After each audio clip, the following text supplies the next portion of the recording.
क्रूएला एक ऐसी पात्र है जिसे हम अक्सर अपनी कहानियों में खलनायक के रूप में देखते हैं। लेकिन आज हम इसकी असली कहानी के बारे में जानेंगे। इसने एस्टेला से क्रूएला बनने का सफ़र कैसे तय किया। फिल्म की शुरुआत में क्रूएला हमें अपनी बचपन की कहानी सुनाती है। जब वो जन्मी थी उसका असली नाम एस्टेला था। उसके बाल अजीब तरह के थे। उसके बाल आधे काले और आधे सफ़ेद थे। इस वजह से लोग उससे दूर रहते थे। वो उसे अजीब समझते। उसकी माँ एस्टेला के साथ रहती थी और उसने उसे अकेले ही पाला था। जब वो स्कूल जाती है तो एस्टेला की माँ उसे खुद पर नियंत्रण रखने के लिए कहती है।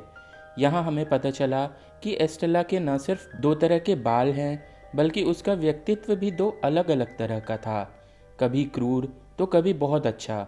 उसकी माँ ने उसे समझाया, देखो बेटा, सभी बच्चों के साथ अच्छा व्यवहार करो और अपने बुरे पक्ष पर नियंत्रण रखो। लेकिन एस्टेला हमेशा स्कूल में झगड़ा करती थी। उसके केवल दो दोस्त थे, एक उसका कुत्ता और दूसरा उसकी सहेली जो उसके साथ पढ़ती थी। एस्टेला आए दिन झगड़ती रहती थी, इसीलिए उसे स्कूल से निकाल दिया जाता है।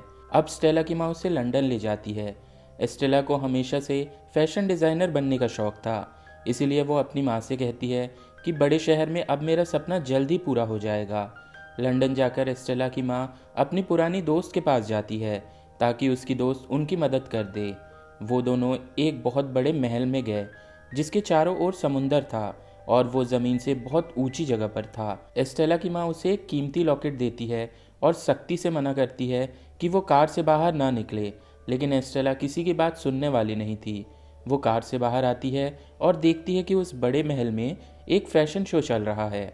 ये देखकर वो अंदर चली गई, लेकिन उसके पीछे तीन कुत्ते पड़ जाते हैं जिन्हें देखकर एस्टेला तेज़ी से भागती है और बाहर आ जाती है क्योंकि उसे लगा कि वो कुत्ते उसे काट लेंगे। लेकिन उन कुत्तों ने उसकी माँ पर हमला कर दिया। वो उस समय एक महिला से बात कर रही थी। इस वजह से एस्टेला की माँ एक खाई में गिर गई। उनकी मौके पर ही मौत हो जाती है। ये देखकर एस्टेला बहुत दुखी हो गई। वो इन सब के लिए खुद को दोषी मान रही थी। एस्टेला वहाँ से भाग जाती है। हड़बड़ी में उसका लॉकेट जो उसकी माँ ने एस्टेला को दिया था वहीं गिर जाता है। वो खुद को बहुत बुरी तरह कोसती है कि काश उसने अपनी माँ की बात मान ली होती और कार से बाहर नहीं आती। माँ आज जिंदा होती तो ना तो वो कुत्ते मेरे पीछे आते और ना ही माँ पर हमला करते। यही सोचकर एस्टेला रोते जा रही थी और फिर वो एक कचरे के ट्रक में कूद जाती है जहाँ से वो लंदन पहुँचती है।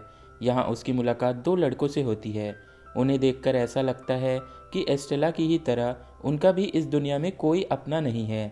इसलिए एस्टेला उनका पीछा करते हुए उनके अड्डे पर पहुंच जाती है जहां वे रहा करते थे।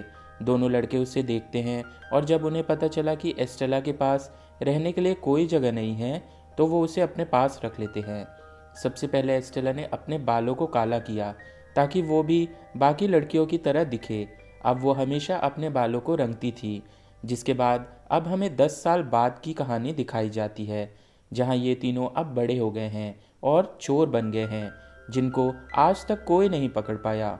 वो केवल छोटी मोटी चोरियां करते थे, जैसे कि लोगों की जेब काटना। एस्टेला अपने और उन दोनों के लिए विशेष कपड़े डिज़ाइन करती थी।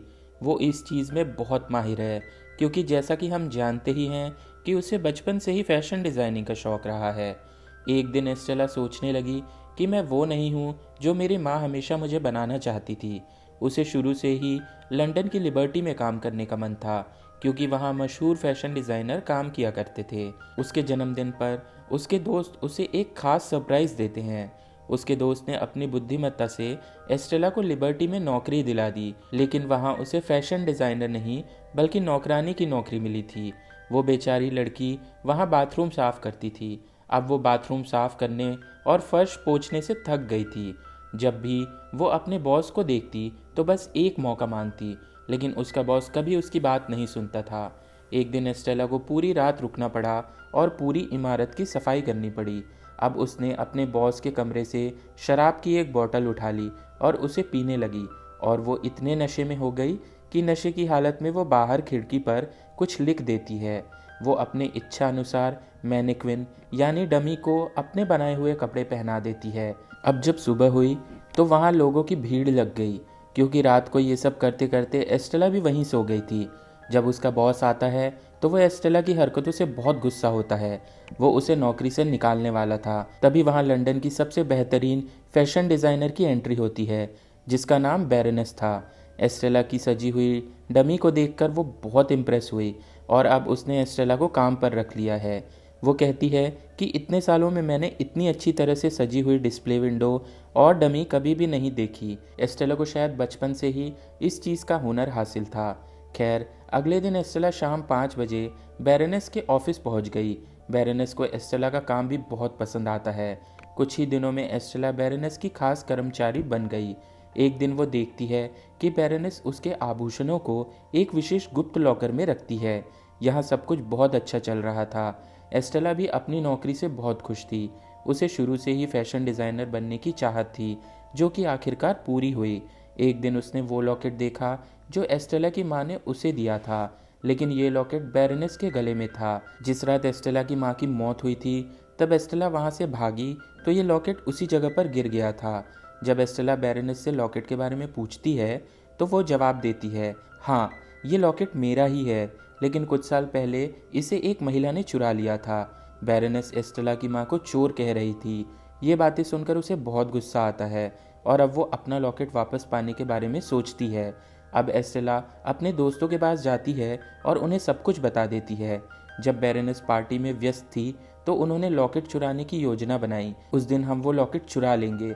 एस्टेला के एक दोस्त सीसीटीवी कैमरे तक पहुंचता है, दूसरा दोस्त लॉकर तक पहुंच जाता है। एस्टेला खुद पार्टी में आई, जहां सभी ने काले और सफ़ेद कपड़े पहने हुए थे, लेकिन एस्टेला सबसे अलग दिख रही थी। वो अपने असली रूप में आ गई थी। उसने लाल रंग का गाउन पहना हुआ था। वो बेहद खूबसूरत लग रही थी। ऐसा बनने का मकसद ये था कि सबका ध्यान उस पर जा सके। उसने अपने चेहरे पर मास्क लगा रखा था ताकि बैरोनेस उसे पहचान न सके, लेकिन एस्टेला को आश्चर्य हुआ जब उसने देखा कि बैरोनेस ने वो लॉकेट अपने गले में पहन रखा है, जिसका मतलब था कि वो लॉकेट लॉकर में नहीं था। बैरोनेस वास्तव में एस्टेला को पहचानने में सक्षम नहीं थी, क्योंकि वो क्रुएला के रूप में उसके सामने आई थी। उसका ऐसा रूप जिससे उसकी माँ ने हमेशा उसे बचने के लिए कहा था। पार्टी में बैरोनेस को एस्टेला से ईर्ष्या हुई, क्योंकि सबका ध्यान उसी पर था। ये बैरोनेस की पार्टी है और हर कोई उसके अलावा किसी और को देख रहे हैं। उसे ये बिल्कुल पसंद नहीं आया। पार्टी में एस्टेला का एक दोस्त एक डिश में बहुत सारे चूहे लेकर आया था और उन्हें बैरोनेस के सामने रख देता है, जिससे उसका ध्यान भटक गया और वो चिल्ला पड़ी। पार्टी में अफरा तफरी मच गई। इसका फ़ायदा उठाते हुए एस्टेला ने बैरोनेस के गले से उस लॉकर को उतार लिया और उसे अपने कुत्ते की ओर फेंक दिया। बैरोनेस ने कुत्ते के पास लॉकेट देख लिया था, इसलिए उसने यहाँ एक विशेष प्रकार की सीटी बजाई, जिसके कारण वही 3 कुत्ते वहाँ आ गए जिन्हें हमने कहानी की शुरुआत में देखा था।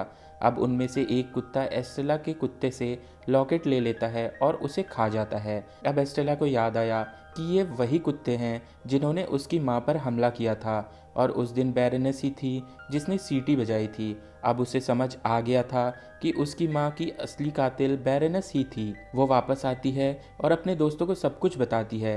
अब एस्टेला ने फैसला किया है कि वो बैरोनेस से अपनी माँ की मौत का बदला ज़रूर लेगी। वो अपने बुरे और साइको रूप में रहने का फैसला करती है, क्योंकि अच्छा बनकर उसे अब तक कुछ भी नहीं मिला है। तो वो एस्टेला से क्रुएला बन जाती है। क्रुएला बनने के बाद वो अपने बचपन की दोस्त से मिलने जाती है, जो कि अब पत्रकार बन चुकी थी। एस्टेला ने उसे कल रात पार्टी में भी देखा था और उसने उसे पहचान भी लिया था। उसने अपनी दोस्त से कहा कि अब वो कुछ बड़ा करने जा रही है। बाद में क्रुएला अपने दोस्तों को सब कुछ बताती है और बैरोनेस के कुत्तों का अपहरण करवा लेती है और अपने घर में एक बहुत बड़े फैशन डिज़ाइनर को भी लेकर आती है। एस्टेला यानी क्रुएला के दिमाग में एक बड़ा तूफानी आइडिया आया है। क्रुएला अभी भी एक साधारण दिखने वाली मासूम एस्टेला बनकर बैरोनेस के कार्यालय में अपनी नौकरी के लिए जाती थी, ताकि वो बैरोनेस पर नज़र रख सके। और फिर क्रुएला एक के बाद एक अलग अलग एंट्रीज के साथ बैरोनेस के शो में जाती थी। वो बैरोनेस के सभी प्रशंसकों का ध्यान आकर्षित करती है। वो शो का सारा ध्यान अपनी ओर खींच लेती है। बैरोनेस इन सब चीज़ों से तंग आ चुकी थी। उसने क्रुएला के खिलाफ कोर्ट में केस दायर करने की सोची।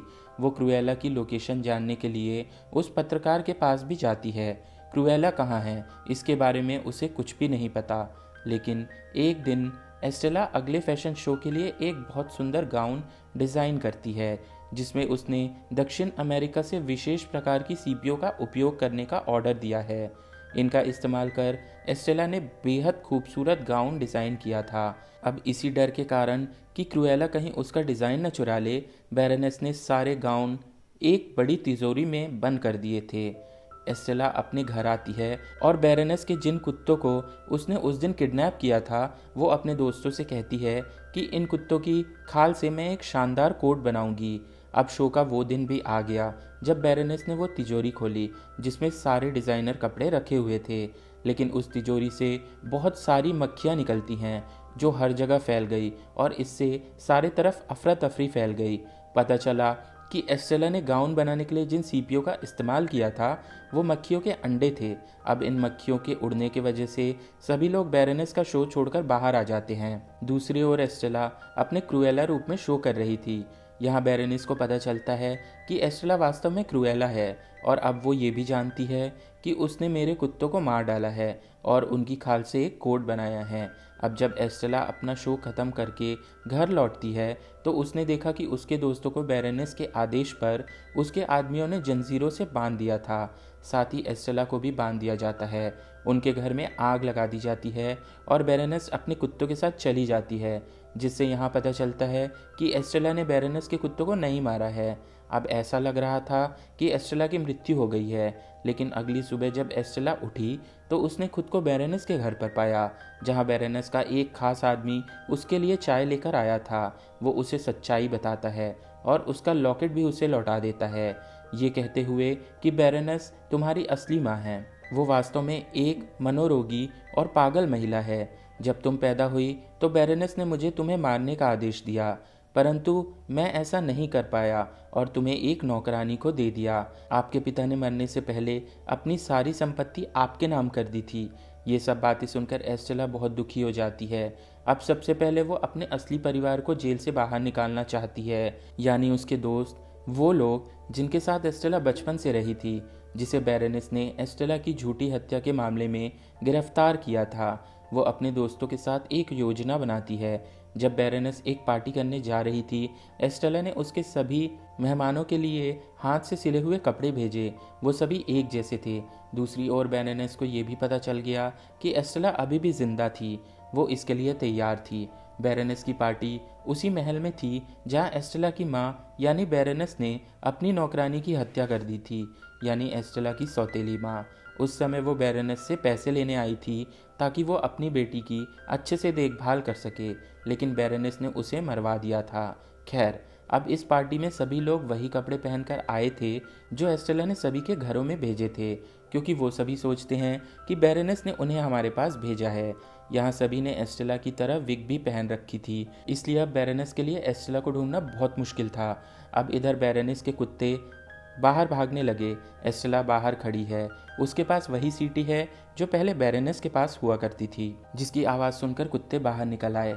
यहाँ एस्टेला ने बैरोनेस को अपनी पूरी कहानी बताई। सबसे पहले बैरोनेस उदास हो गई और उसने एस्टेला को गले लगा लिया, लेकिन अचानक उसने एस्टेला को खाई से नीचे फेंक दिया। लेकिन ऐसा करते वक्त सभी मेहमान उसे देख लेते हैं, जिन्हें एस्टेला यानी क्रूएला की दोस्त बाहर लेकर आई थी। बैरोनेस को उसकी बेटी की हत्या का आरोप में पुलिस ने पकड़ लिया है। एस्टेला का जीवन अभी खत्म नहीं हुआ था, क्योंकि उसने जो सूट पहना था उसके साथ एक पैराशूट भी डिज़ाइन किया गया था, जिसे गिरने से पहले ही खोल लिया गया और उसकी जान बच गई। इसलिए अब एस्टेला को अपना पूरा जीवन क्रूएला के रूप में बिताना था। उसकी माँ को भी न्याय मिल गया था, जिसके बाद वो काफ़ी खुश हुई। वो अपना जीवन खुशी से जीने लगती है। उनकी खुशी के साथ ही इस फिल्म की कहानी भी यहीं ख़त्म हो जाती है।